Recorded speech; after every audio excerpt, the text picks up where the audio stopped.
G'day everyone. Welcome to the September Melbourne Xamarin and Blazor Meetup.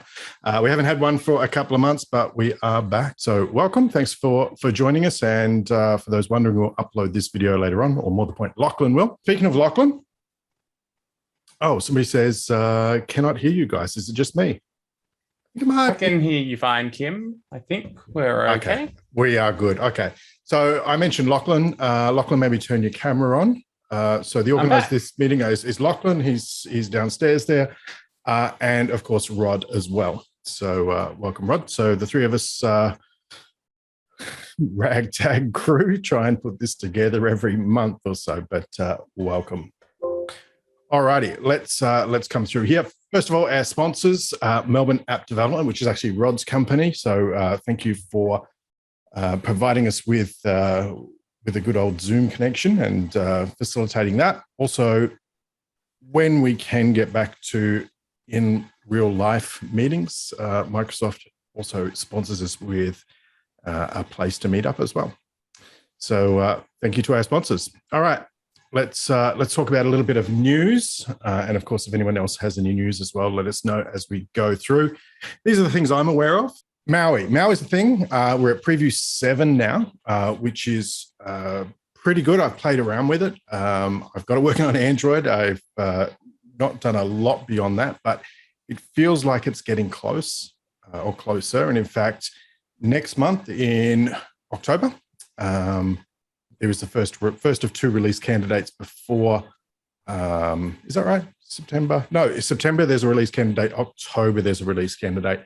And then supposedly stable in November. So definitely, if you're interested in Maui, and you probably are, probably a good time to start digging into it a bit more.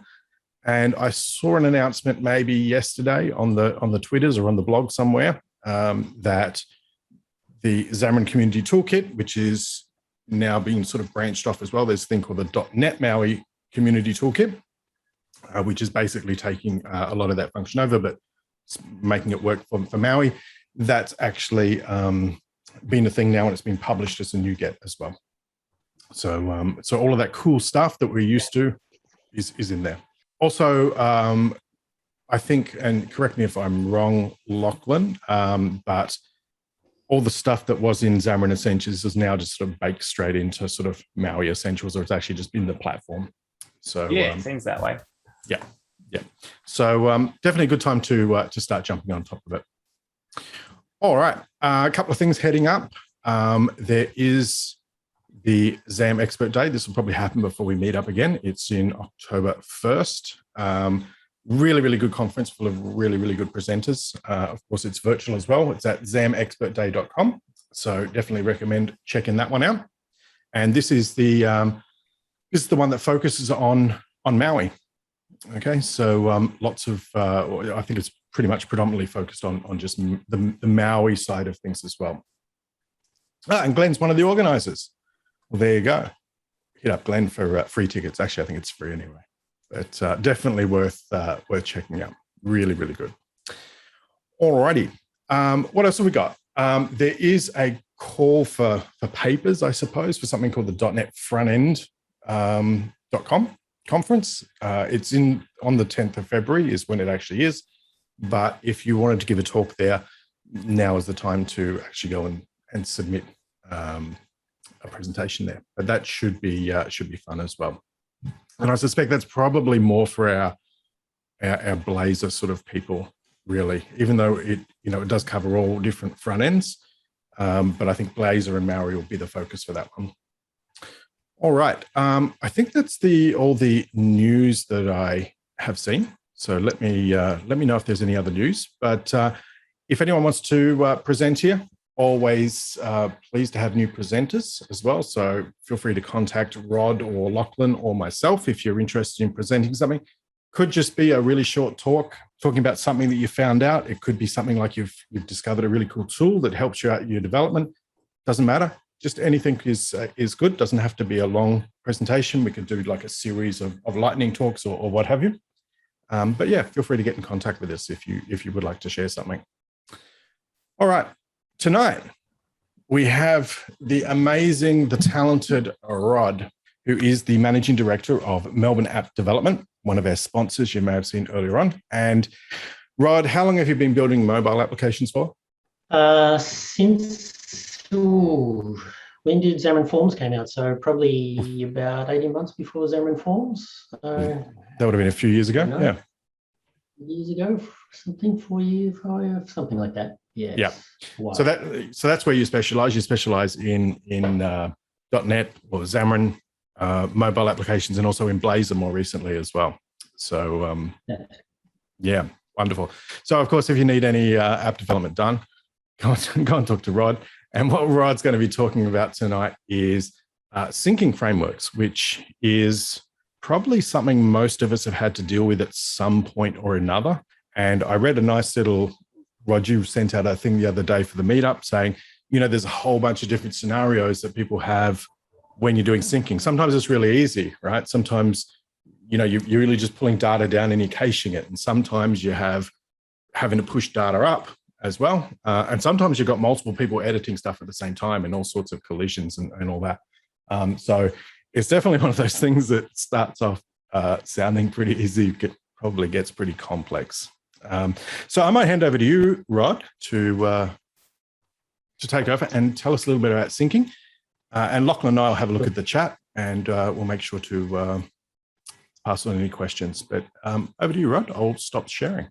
So syncing is complicated. It's costly for the client. And so what we did is we built a generic one solution fits all.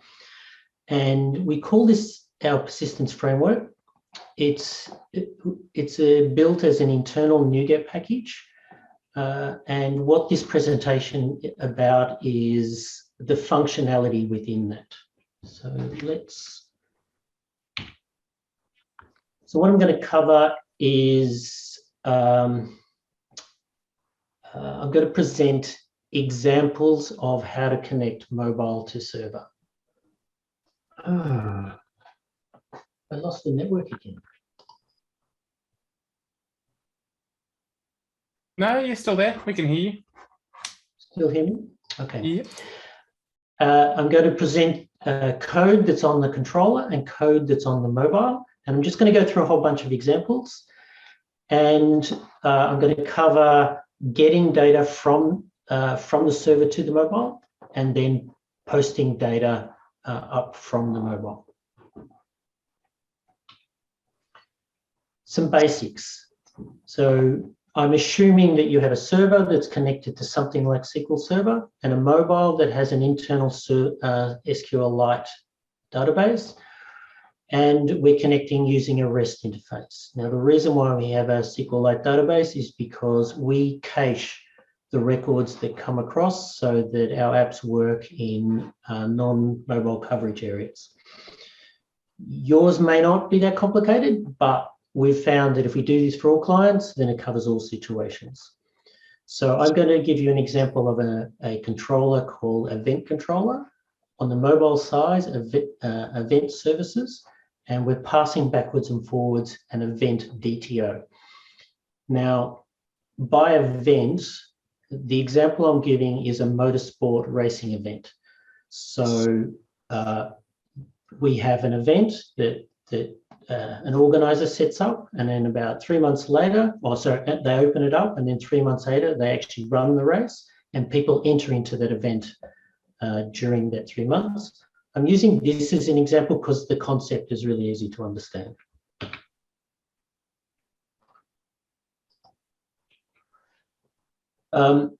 So I want to start with a refresher of what REST is and what the controller pattern is. So this is pretty basic stuff. So here's a GET request. So it's a base URL API, and event is what we're getting.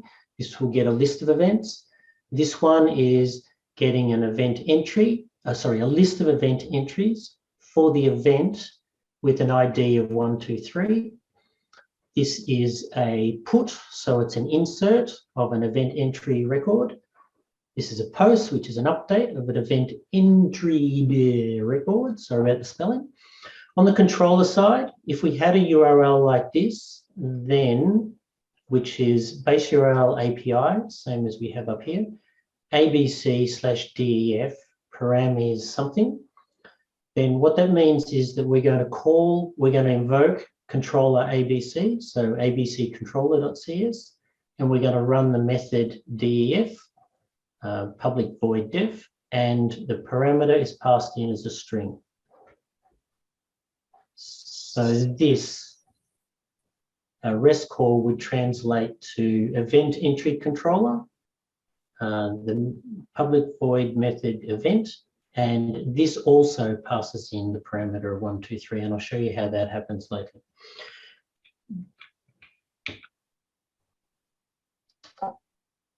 I'm going to show you example 1. Sorry, my slides are slipping. So example 1 is we're going to invoke, the mobile is going to invoke a REST call called event. It's going to give me a list of events, and the controller, we're going to select asterisk from event from a SQL Server database. We're going to convert the models that we get back from that into a data transfer object and return the transfer object. Really, really simple example. On the left-hand side, I have the controller code. On the right-hand side, I have the mobile code. Now, is that big enough for everyone?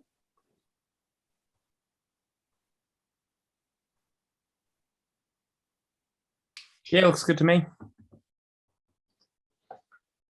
So the mobile side, let me just expand example 1. So this is in event services is the name of the class, and this one's so a page would call this saying get all HTTP, and this makes the URL event URL. We call a REST service. So this is our REST service provider. We make a REST request. We pass in at the URL, and we pass in the method of get. And the null is for updates. I'll explain that later. And so we call that REST service. Now, what this REST service, it's code that we've written. It grabs the base URL from our settings, which allows us to have it different for production and for testing. And it gets the response. And then for each, in the result is a list of event DTOs. And for each of those, we read the database to see if it's there. If it's not there, we insert it. And if it is there, we update it. And this is a special model for updating, however you do the update. On the server side, straightforward. That call, because of this, it's a get method, and because of this route, this says over here we didn't put a parameter, so this is just event, and the route it'll be calling the event controller and the event controller, and the method is null, and this does exactly what we said before, get all events. So that's our method for getting all events, which does a select all from event. And then for each one of those, we convert it to the DTO. And then this from model is a mapping method. I can show you that I can show you that now actually.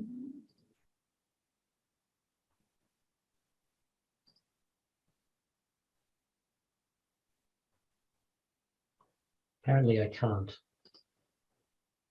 Sorry about that. But that's just a mapping model of mapping the models from the database to the data transfer object.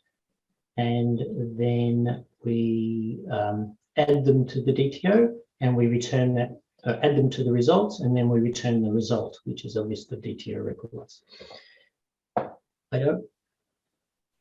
That's pretty basic.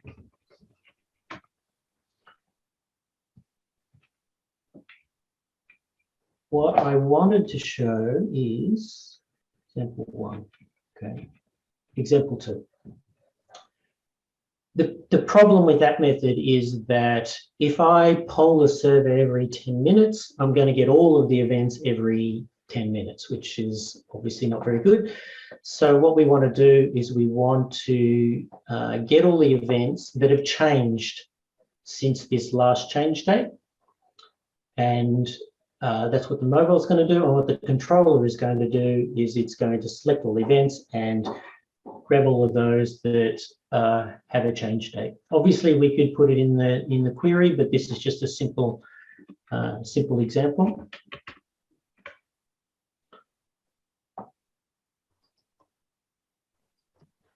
On the controller side, it's exactly the same code, except we've received the last updated timestamp coming through in the parameter, which is a date time offset.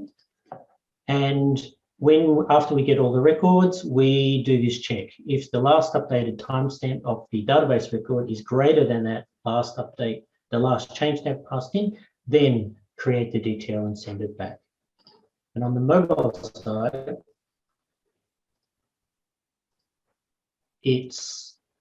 we get the last updated, the last change date by reading, by selecting the maximum last updated timestamp from the event. So on the server side and the client side, we have a last updated timestamp on all of our records. So we get the maximum date there, and then we pass it in. The URL becomes event, last change date, and put in the date. Send it off, and it does the controller side that we showed before. Very simple. Going on to the next slide. Now that's simply going to fail because the example here is too simple. So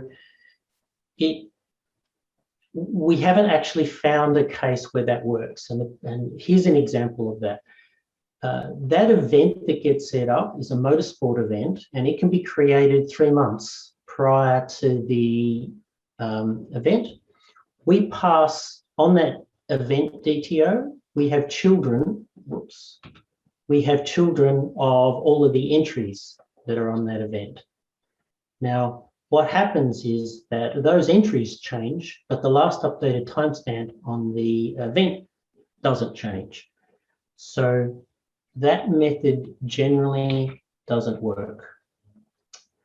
So what we do is we create a sync table, and then we store on that sync table the last updated change date. And we would do that for the event. So every time we get event records, we would record that time and then store that time in the database. And the next time we would read from the database what was the last time we did the event, and then go and get that. And I'll show you that. On the, let's see, we're up to example 3. So the data, we would read the database of the sync table, and what I should show you is what that sync table looks like.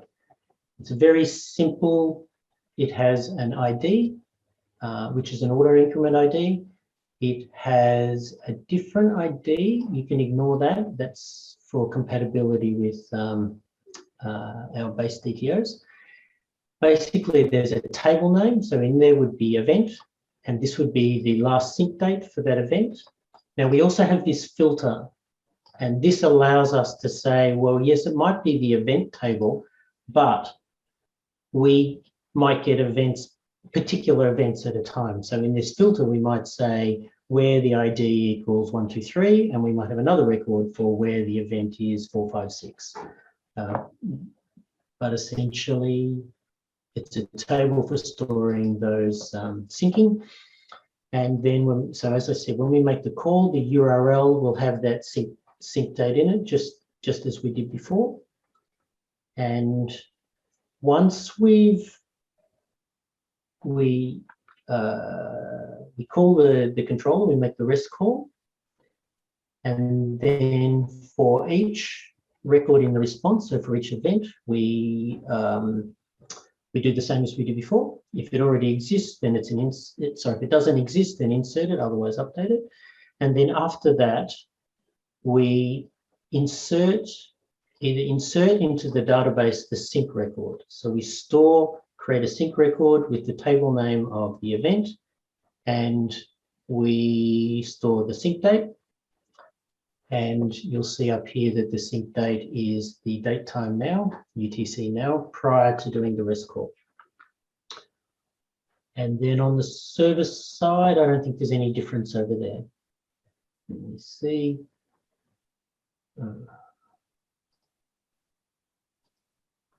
there's no example 3 there. It's exactly the same as this. Now, that one's going to fail as well. One of the problems with the mobile phone is, so when we've got a server, say we've got a server, a web server, and a database server. Those two servers have a third server, which is a time server. So they both poll the time server and make sure that their times, their clocks are perfectly in sync. Mobile phones don't have that. So if you've got 5,000 users, you can be absolutely certain that none of them have got the same time on them. So you just can't rely on the clocks on a mobile phone. And where that's a problem, and the only thing you can rely on is actually the server time. Where the problem that we had before was this line here, where we said the new date is the date time now of, this is in the mobile side, of the mobile phone. So that's just not going to work.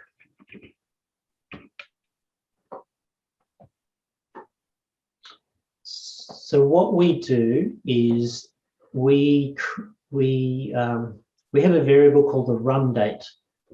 It can be called whatever you like, but it's the date and time on the server that the controller ran. There is once, so on the mobile side, what we do is we again read the last change date from the sync table. We do as we did before, pass that through. And then once we've finished, we update the sync table from the server's run date. So I'll show you that in a moment, but what happens over here on the controller is that we get the run date. So that's a date time UTC now of the server. Then we do the selecting of the database, and then we pass that run date in the header. Let me show you that.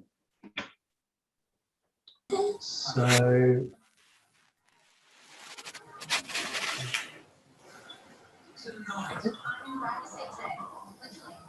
over on the controller, we grab the last updated change date from UTC now, do as we did before, which is select all the events, and then we add a header to the response. We've called it X-run date, and that header is the last change date of that format, and then we return that. Client side,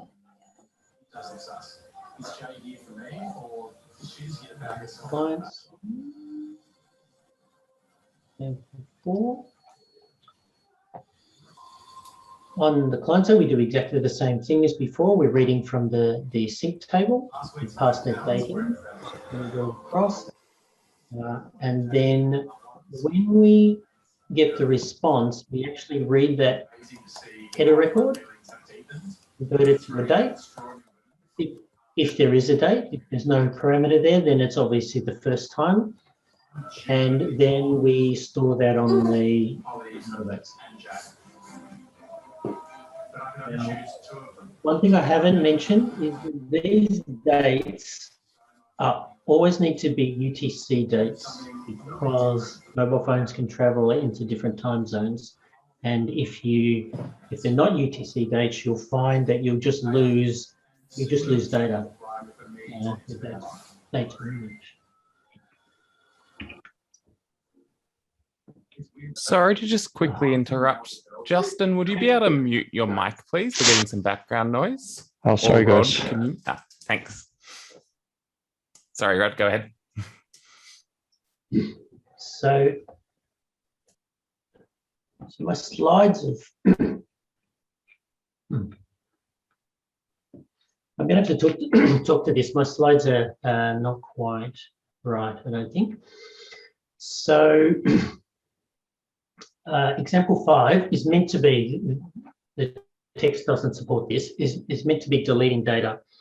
So what happens with the mobile phone, if you've got 15,000 users all with their mobile phone and you're syncing backwards and forwards, and then the on the server, you delete an entry. So you've got an event and you've got 400 entries and you delete one of them. What we're going to do is, we'll see what I did in the example, example 5. It's not there. No, there is no example 5. What happens is that generally what we do is we send the events over. There's 400 of them. When we send it over, there's only 399. That's obviously not going to work. So what we do is we have a deleted flag, and we send, even though we may not have a deleted flag on the server side, we mark an item as deleted, send it across as an update from the server, and the client, the mobile, will say, there's been an update, let's have a look at that. And it will just process the DTO as it normally would. And the only thing that's changed on it is that it's logically deleted. So that's pretty straightforward. The other example here is sparse data. So when you've got, say, we had an example where we had 60 reference data tables and used on the mobile, and probably they only change, once a year or once every 6 months or something like that, and only one of those 60. Now, there's multiple ways of keeping them in sync. The main 3 ways, I'm not too sure what's happened to my slides. There's 3 different ways. One is that we can do the same as we've done before. If anything changes, we send it through. But in order to do that, the client would have to do an HTTP call, say every 10 minutes, for 60 different record types, and always get, or practically always get, nothing has changed. So that's not the best. An alternate way is to create a group. So to create a DTO called reference data, and in that it has 60 lists, and which are empty if there's nothing changed. Still, you've got the same need to poll from the mobile app to the server app every 10 minutes or whatever your normal business rules are, which will often come back with nothing. The third option is whenever you do poll for, say in our case, anything changed on the event, we can also at that same time check to see whether there's anything changed on any reference data that is required for that event. Now, that's 3 viable ways of doing it. There's a 4th, which I'll cover in a moment. But out of those 3, it's actually the second one that we do all the time. We've found works in all situations, and that's creating a reference data, a DTO, and having the list of all of your records in there. The other way to do it is to get the server to push a change to each mobile service of anything that's changed. So that's quite an advanced feature. We're working on that. We haven't got that working yet, but and hence we use the second option at the moment. Example 7. So there are, before I move on to the updating, there are a few other scenarios that that we account for. Okay, there's quite a few others, but I'm happy to talk about those at the end when we raise questions. So feel free to pick up anything that I've missed then. So what I want to do now is cover posts. So this is, I'm actually going to do posts and puts. Basically, what we do is when you save record to the SQLite database on your mobile side, at the same time, we push that data across to the server. And we have a controller, obviously, the event controller we're using before. And what it does is it maps that DTO that's coming across to the database model, and then we do a save. I'll show you that. I think we're up to 7. So let me do the controller side first. So what's changed here from the previous examples is now it's defined as a put. The route is no method. Oh, actually, let me show you here. So the URL is event. The method is a post.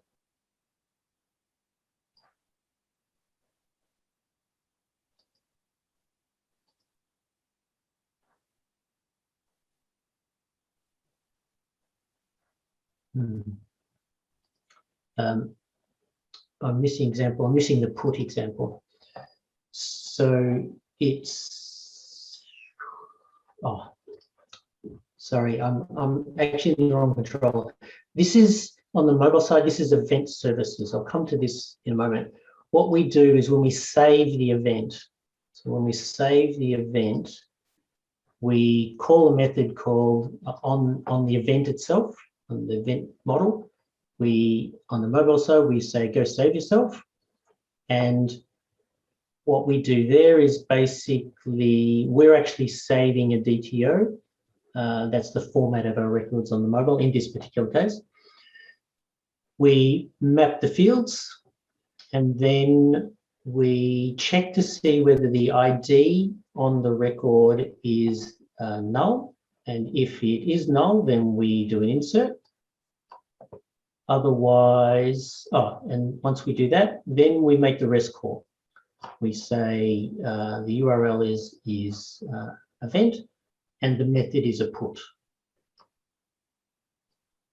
And we pass the payload is actually the DTO that we're pushing across. And then we check the result. And if the ID is not null, then it's obviously an update. So we firstly update the database, and then we do exactly as above, except we do a post rather than a put. And on the server side, on the controller, it's a put or a post. The route is there's no method in that URL. We grab the DTO, the event DTO from the body. So this is some syntax for doing that. There's other ways of doing that, but this is the .NET Core syntax for getting the body out of a put or post request. We do the mapping. So we create a model from the DTO, and we map the fields, and then we save it to the database. And the post it's identical, except it's got a different route. My guess is that we could actually put that there. I suspect that we could do that, but I'm not too sure. Very straightforward. Example 7 will fail because what happens is that if there's no, on the model, you've saved it to your database and then you pushed it to the server.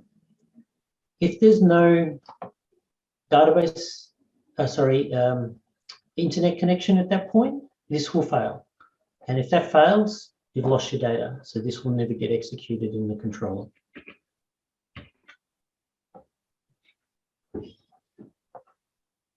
What we do is we mark records as pending. So on the mobile side, we save it to the database. We then mark that record on the database as pending. We post the data to the server. If it's successful, then we change pending to not pending. And what we also do is we have a batch process that goes through and syncs pending records, anything that's that wasn't synced correctly. And on the server side, there's no change there. We just save the record basically.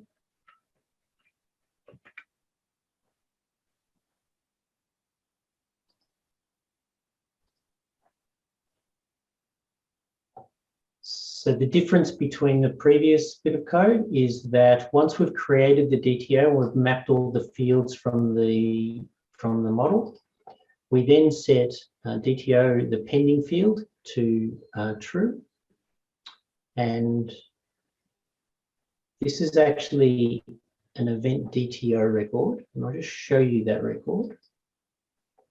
It actually has a lot of, in this example, a lot of fields here, but it inherits from base DTO. And base DTO has on it, go to declaration. Base DTO has a number of fields. It has the last updated user ID and the last updated timestamp that we used earlier. All of our models inherit from this base, so therefore there will always be a last updated timestamp. And we also have here a bool pending that's in there. So all of our models have pending. They also have the deleted flag and last updated timestamp and a few other things. Let me go back to the event. So we set it to true. Then we do exactly as we've done before. We make the REST request, and if it's successful, then we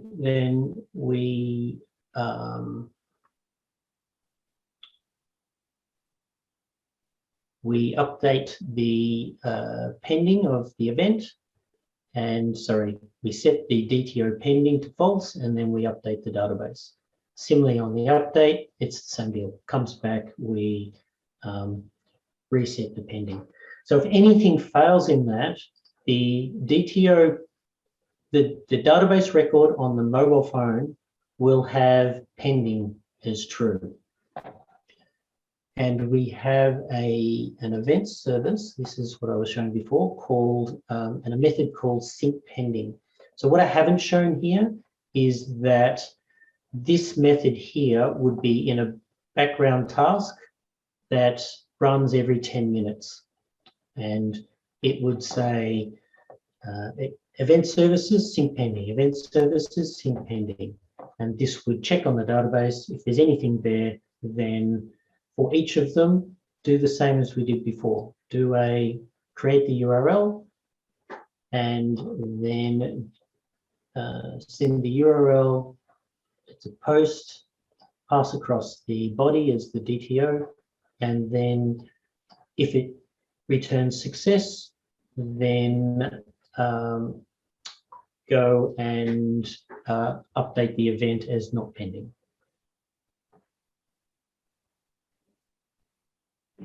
And there's no change on the server side. Now, what gets really tricky is when you've got events that have children. So in our case, we've got on the mobile phone, 2 people have entered into the event. So what we're going to do is on the event DTO, we're going to create a list of event entries, and we're going to add those event entries, the 2 DTOs, and then we're going to post. And the controller is going to save the event, and then for each of these lists of event entries, save each of those. I'll show you that.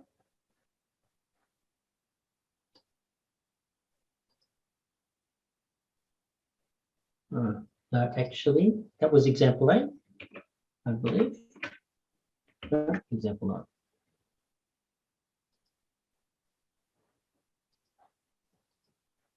So on the mobile side, back on the event. So again, we're going to call save async on the event, and everything's the same. We're mapping the fields to the DTOs. We're setting pending is true. And then for an insert, we save to the database. And then for each entry, we also insert those onto the database. Then we do the REST call. And if it's successful, we make the DTO pending as false and update that. And then we do the same for each of its children.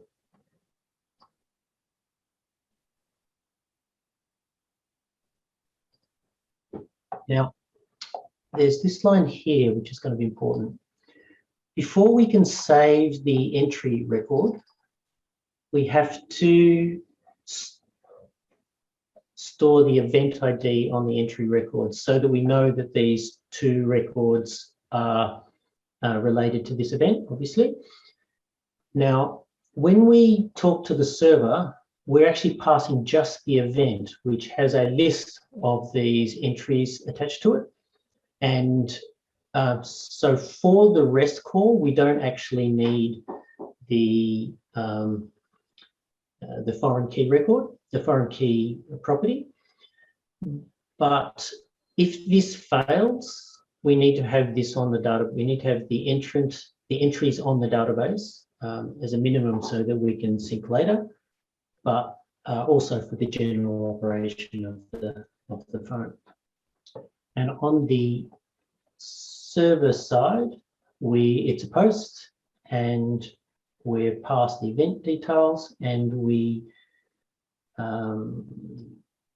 convert the DTO into a model, and then we save the model. And then for each of the event entries, we do the same thing. We save that, create the entry model, and then save the entry model for each of those records. Again, straightforward.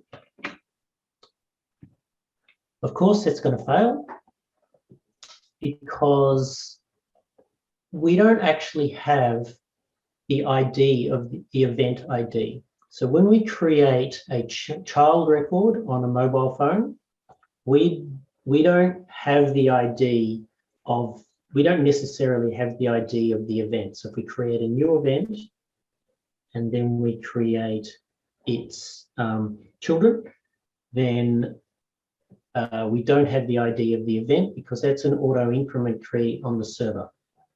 Now, if a common way to fix that problem is to not use IDs and auto increment ID, but to use GUIDs as IDs.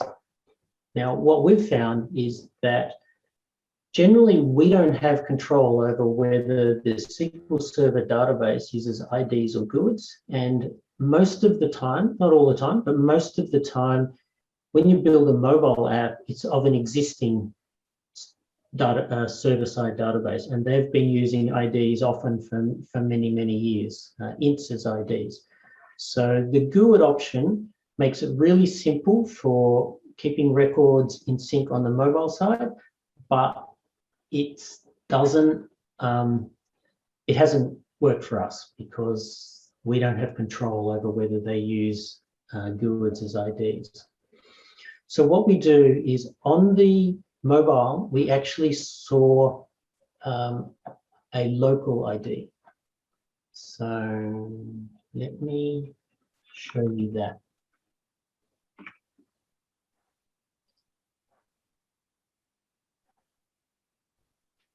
So when I look at a event DTO, we have here the base DTO. Oh, sorry, the reason why this is in assembly browser, I mentioned earlier that we built this as a NuGet package. So it's our own code. I can show you the real code, but this is just as easy. So on all of our records, we have this thing called local ID, which is an auto increment ID. Sorry, auto increment int ID. And then on an event entry record, the entry record, we store the ID of the event. So that actually comes from the server if it was created on the server. And we also have the local ID. So whenever we store against this record the local ID of the parent record. Now, what that means is that when we do a reading of when we read the database on the mobile side, we always read foreign keys based on this local ID, never on the real ID from the server. Now, and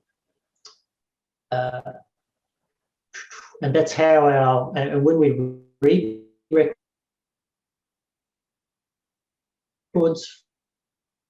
from the database, we've actually, and all of them actually use the local IDs and not the event ID. So there's no overhead in actually doing this for us. So let me show you the code for that. So when we save, 10, when we save, it's this line of code. So we do the same thing as before. We create the event, we do the mapping, we check to see whether the ID is default of the event record. That should be local ID. Check whether the local ID is default. And if it is default, that means the auto increment hasn't been executed. So it's an insert, and that insert will auto increment the local ID, and then on each of the event entries, we store the event local ID as the one from the event record that we've just created. And then we insert that record into the database. This is identical.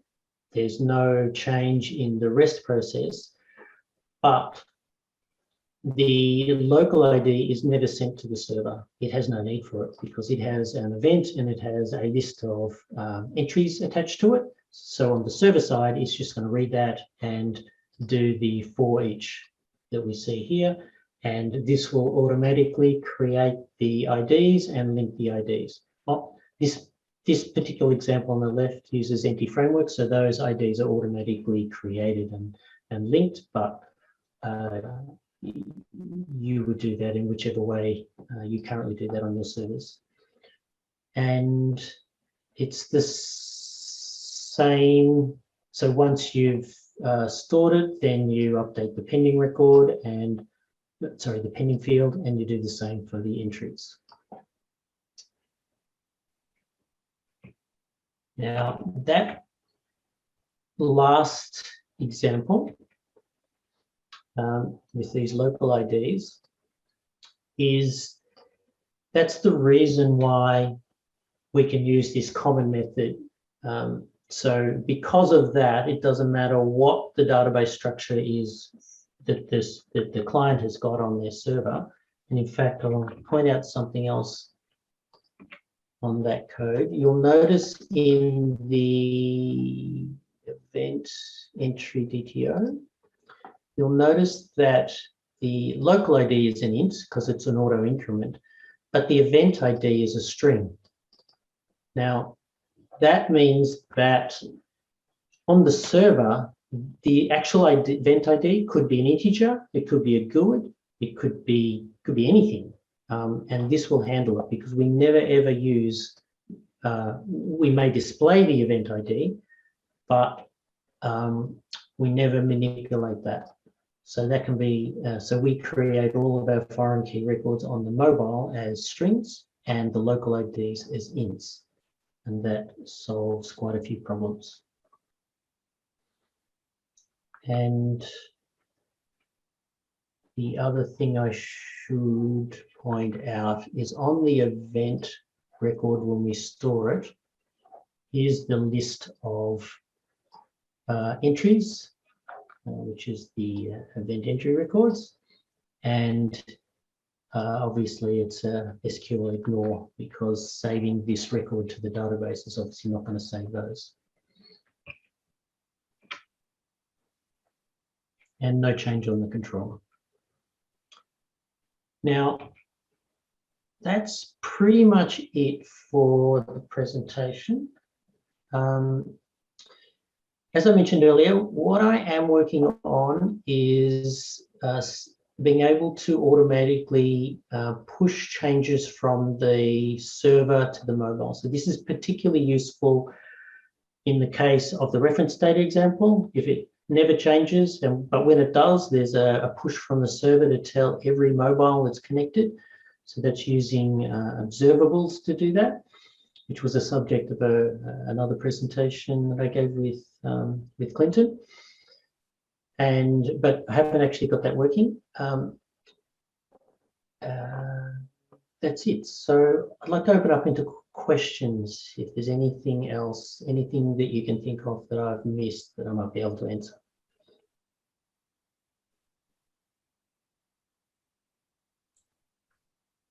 I've got one sent through to me in the chat here. A question regarding event ID. Why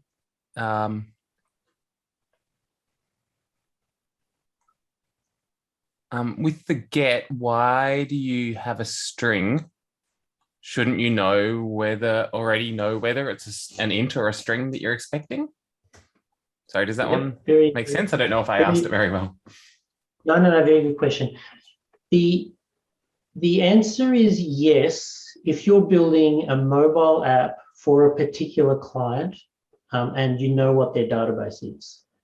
But the problem that we've got is that every new client that we go to has a different implementation. So they may use goods, they may use ints, they may use something else.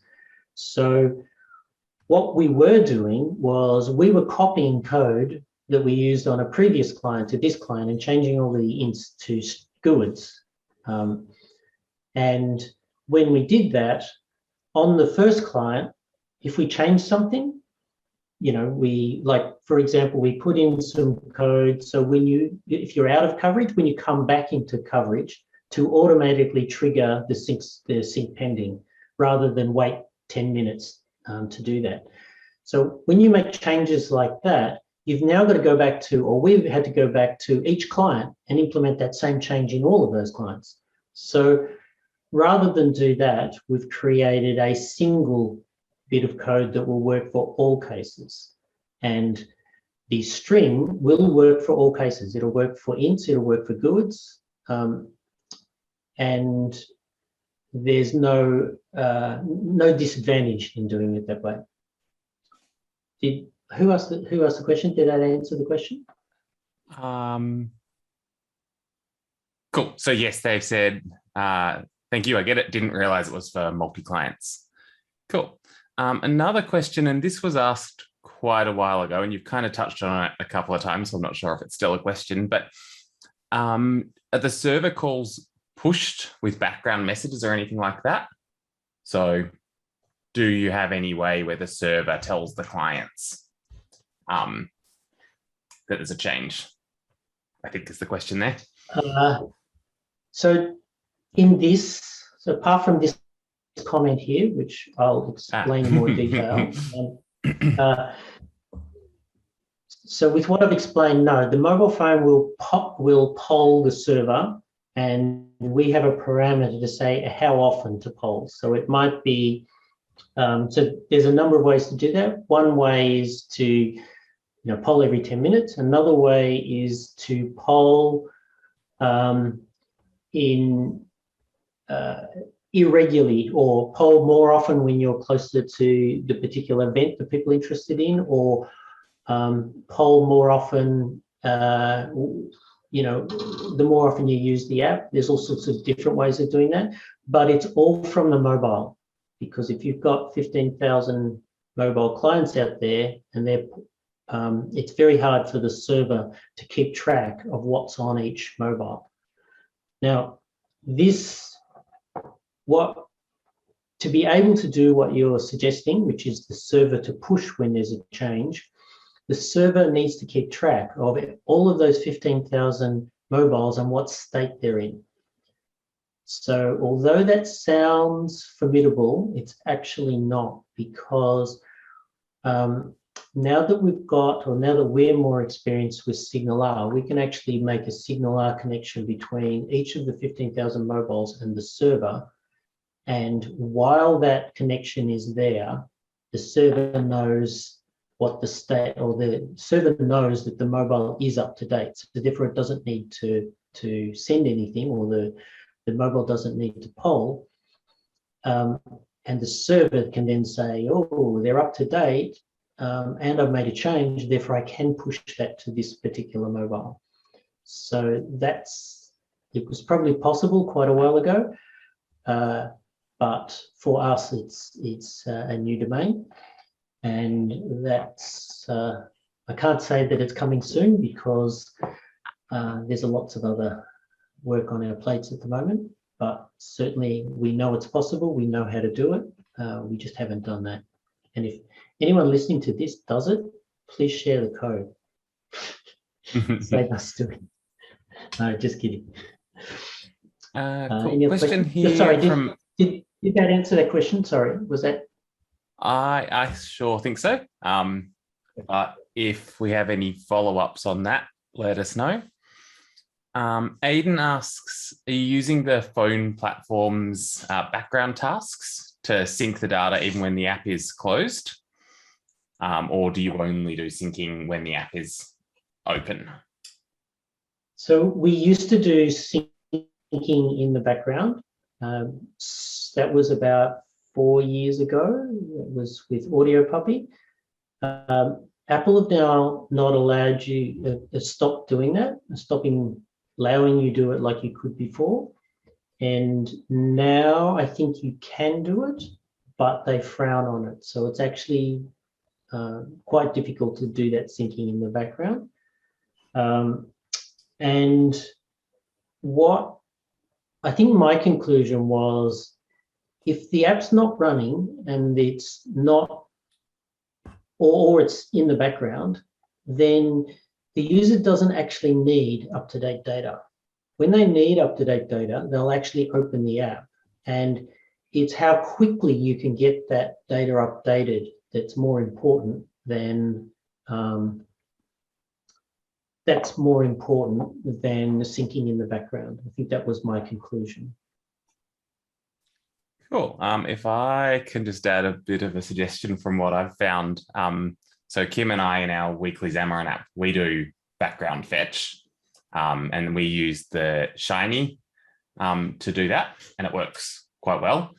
You don't get full control over when it'll happen, but you can kind of roughly every 15 minutes mostly count on it, unless you're in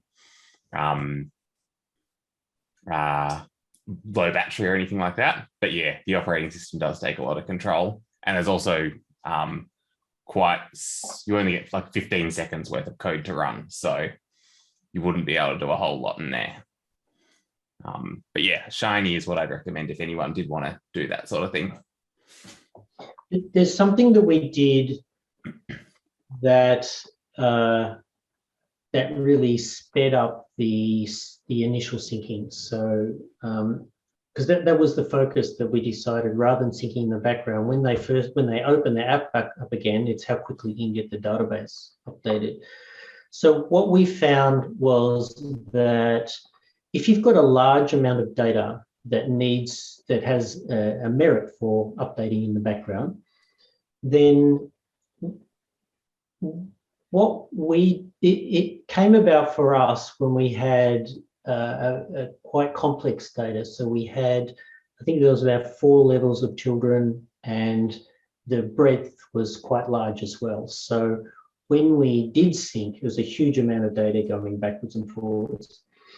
What we found, though, is when we analysed it, is that not all that data needed to go back and forwards. It was most of the data that was going over the line was static. It was the leaves of the tree that had changed. And so what we found, we doubled our performance by all of the intermediate branches on the tree. We actually sent just the ID for those. So on the so the server would actually say, go get all the data, and maybe it's 1,000 records. It would then go through and say, well, none of these ones have changed. We still need them because they're branches on the tree to tell us where the children go. We would just pass the ID of those records across.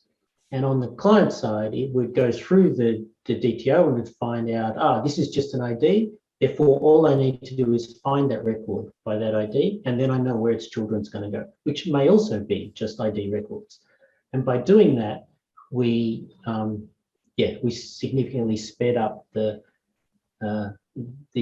time it took to sync once the app became alive again. But I do take your point, Lachlan. I gave up on the fetching in the background because Apple made it too difficult. Yeah, I'd say, yeah, Shiny has made it a lot easier than it was a few years ago. So if you do want to get back into it. Cool. Another question here from Steve.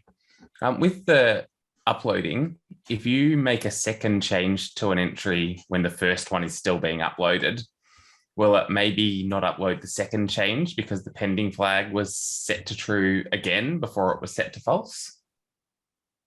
So I guess that's just a question about concurrency if the user's updating the same record twice really quickly.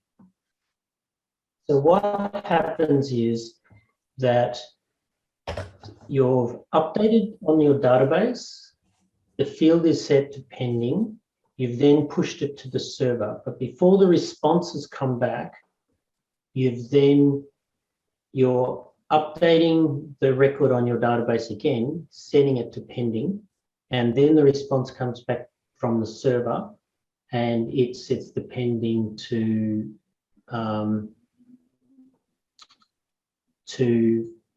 false. Is that the question? I think so.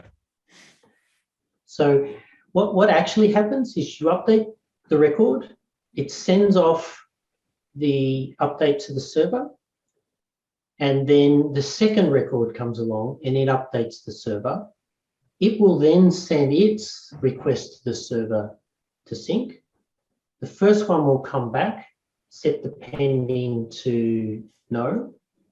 Then the second one will come back and update it to no again. So you end up the data being synced to the server by virtue of it. As soon as you do a save, it actually does the REST call. So they're in two different threads, I guess is the point. And don't lose data that way. And if the internet is down when you do that, then they'll both fail. They'll both do an update to the server and they'll both say pending is true. And again, you'll be fine. Cool. Steve says that when he was dealing with that sort of thing, he's got a separate upload queue table, which sounds pretty cool. Question from Beat. Sorry, go ahead. I did have a queue for doing this, but we took it out because we had problems with it. So this was for a hospital. They had large amounts of data coming backwards and forwards. And the queuing mechanism, it ended up being more complicated than it needed, I think. It'd be interesting to see, Steve, what your solution is there. Maybe you can do a presentation on it. That'd be cool. Excellent. I suppose if you were working in an industry where kind of each of those edits needed to be like auditable, that's where you might need to get into that sort of stuff.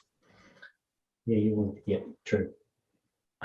Question from Beat, and I guess this is a bit of a hypothetical one. How do you check that you have all the data if you're using Signalr to push updates to the client? So with Signalr, so what happens is, for those that aren't aware, a mobile phone would make a connection via Signalr to the server, and then that connection would stay live. So basically it's a socket connection, and that connection would stay alive until it doesn't. And while it is alive, then we use that pipe to push down the changes. The trick is that when you make that connection, one thing you know for certain is that it's not in sync. So what you do is you do these syncing processes that I went through here, and you make sure it is in sync. Then you establish the Signalr, and whenever it drops out, you need to redo these syncing processes and make sure that everything is up to date when the connection is made, and then you know it is up to date. Did that answer the question?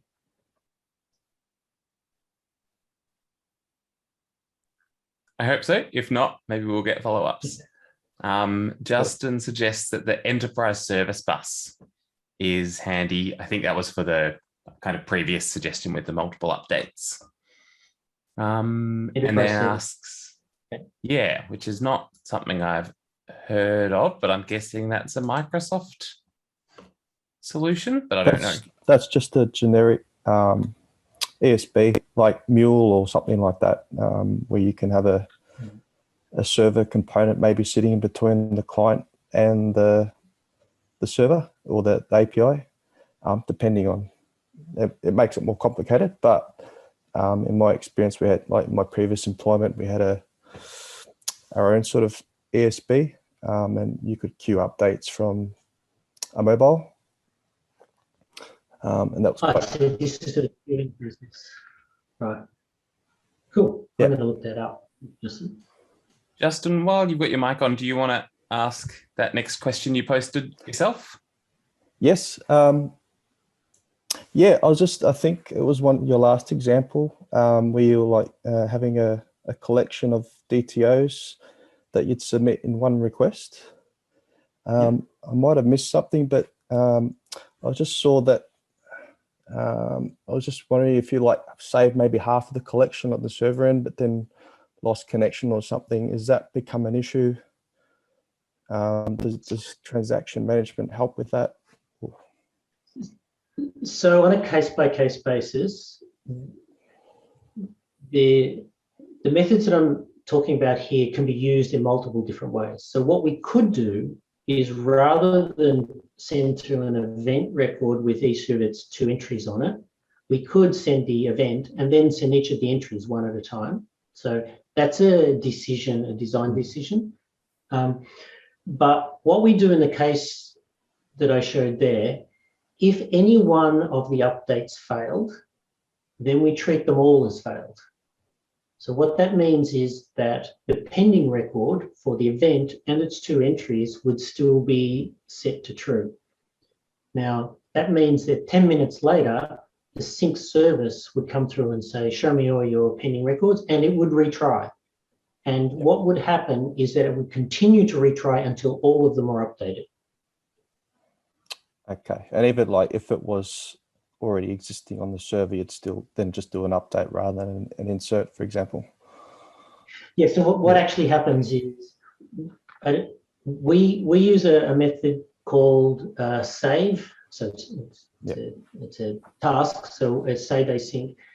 And so our pages, for example, just say model go and save yourself, right?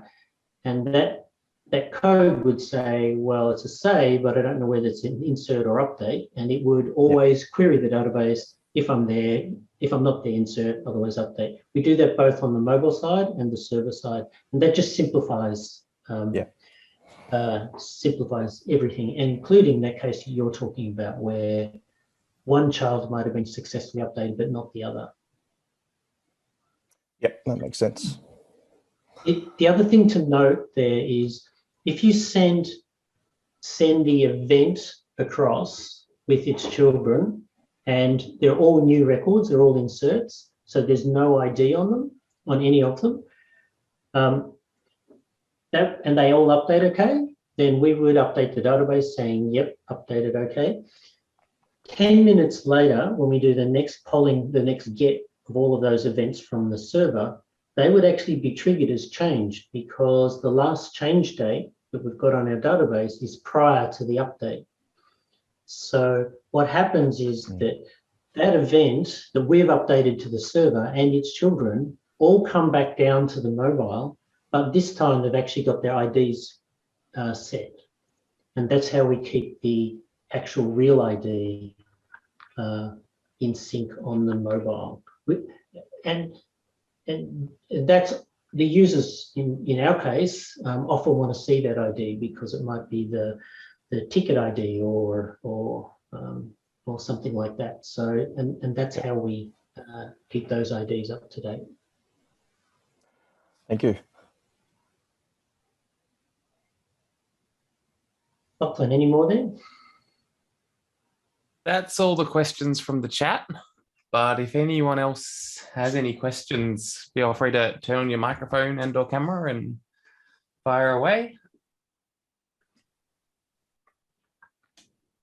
Yeah, I've got a question, Rod. It's Traj. Okay. So, so you went through the case of the event. So presumably every other data type, you have to do the same repetitive process, correct? Right. Yes, but let me show you something. So what I showed you here was a mock-up. So what we actually do is we have a base model. Is a base model service. So the events service that I was using as an example there inherits from this, and this is this uses type T for the model and type DTO for the DTO.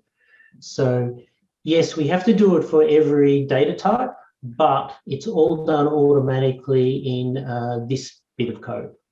Similarly with the database, with the models itself. So if I look at each of the models, like the event inherits from base model, and the base model also has a model and a DTO, and it has properties, but it also has methods in here to initialize and to probably a good example is the save async. So whereas I showed you in the demo save async and the code behind that, here it is in true form. Here's whether it exists, and then we save it and whatever we do there. And this is all of type T programming. So yep. You're correct, we have to do it for every type, but it's done automatically. Right, so it's really just defining the types, the DTOs in the first instance. You have to have that definition, but then the processing kind of is generic of those, all the save operations and so forth. Correct. So if I look at all the models down here, I'll just pick one called, a random one called entrant. And it's a class entrant, and it's inherited from base model with a type T of entrant and a type T DTO of entrant DTO. Okay. So, and you'll notice here, there is no save async. I had to check first, because save async, all of the code for that comes out of the base model. We don't have to do anything specific for this particular data type. Okay, just lastly, on the API end, on the server end, do you have to create APIs for all the different DTOs? Or do you have to have a controller for each one? Yes. Now, this particular project that I'm showing here, which is called CAMS, it has a controller for each of the different types of data that we send backwards and forwards. So you can see there's 15 of them. something like that. Now, and you can see the generic reference data one there. There's 70 record types on this database, and yet we only need 15. So, and the reason for that is because of this. Reference data is one of them, but also the mobile apps, there's 2 mobile apps that run off this database. They don't actually need all of the records. It's only, you know, it's only what the mobiles need. Now, what we've done in later projects than this is actually created a base controller that has all of the default REST push, post, put of a standard record or a list or with or get with last change dates, all of that, they're in the base controller, and you would still have to create one of these controllers, but they just inherit and they've got no code in them. So yes, you have to do it for each record type that you need in your API, but it's not as arduous as you think. Yep. Okay. Thanks. And I think we should wrap it up there.